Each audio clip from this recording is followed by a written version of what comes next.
The Sussexes made headlines at the Time 100 New York summit earlier this year when Meghan Markle declared herself to be the happiest she has ever been, just weeks after critics criticized her Netflix series With Love, Meghan. According to The Insider, at the moment, Meghan grabbed center stage, with Prince Harry once again playing the spare. A month after attending the summit to honor the most powerful individuals in the world, the Duke and Duchess of Sussex were left off of the Time 100 philanthropy list. Meghan disclosed that her baby Prince Archie's first tooth is loose during the occasion, and she also talked candidly about letting herself the space and the grace to make mistakes. Harry accompanied his wife from their own vehicle when they arrived earlier and was present to welcome her when she finished her performance. But according to body language expert Judi James, there is an awkward relationship between the two. According to her, this was a body language moment that seemed to define how Harry had swapped a life as a Montecito spare for a life as a royal spare, appearing more like Meghan's security here than her high-status regal husband. Harry defines Meghan as the star by running around to meet his wife as she emerges as their car drives up, according to the body language expert. His leg's angle defines the rush that is mirrored by what may be the actual security guard behind him. With her eyes fixed on the greeter, Meghan gracefully climbs out, and at first, her left hand reaches out in a very polite gesture that appears to be an intentional gesture to Harry to clasp it. Harry, according to Judi, seems to read this tie sign and starts responding appropriately, raising his right hand in a ceremonial gesture of obedience. However, Meghan appears to abruptly pull it away at the last minute and instead give the greeter a full embrace. In order to avoid being rejected, she claimed, Harry, whose hand is left dangling, transforms it into a shortened gesture that he subsequently uses as a detour ritual.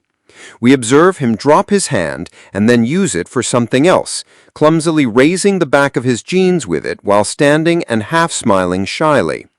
Judi went on to say, Harry is accustomed to receiving special treatment, being the center of attention as a royal, and even receiving adoring reactions in public.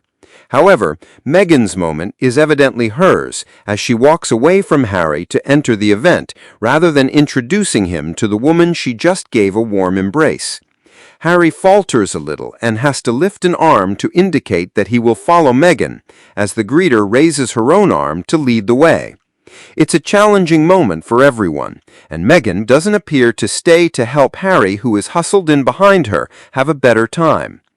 Meghan wore wide-leg trousers and a 1970 Ralph Lauren silk linen blazer, which she accessorized with 650-pound Manolo Blahnik suede heels.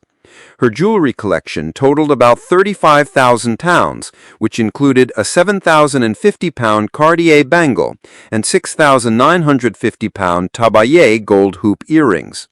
In addition, the mother of two possessed Princess Diana's gold Cartier Tank Française watch, which Harry inherited.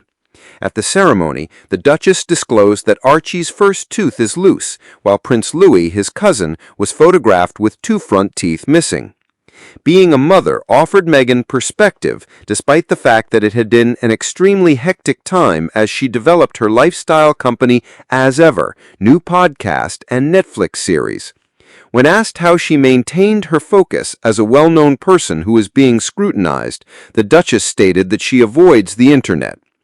I have made a very, very intentional effort to develop boundaries for myself and for my mental health, for my wellness, and certainly to be a role model as well for my children, I added.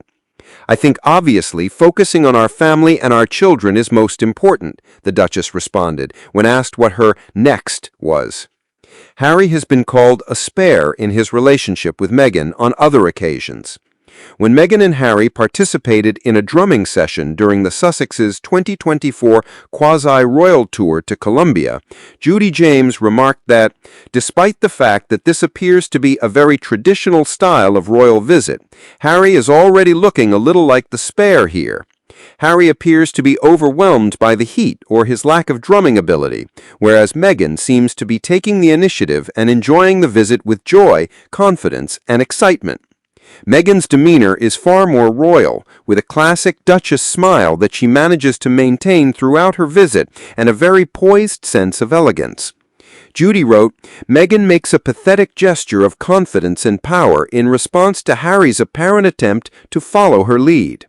The guest actors for Meghan's second Netflix show installment were deemed underwhelming and just a bunch of random people she knows, according to a Hollywood insider.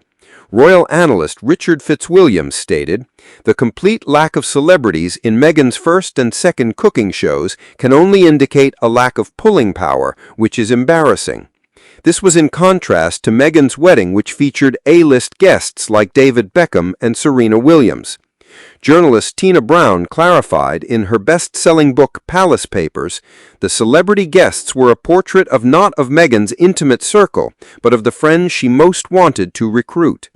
However, that attempt to recruit celebrities didn't work out, and Meghan now has to rely on her friends rather than well-known guests.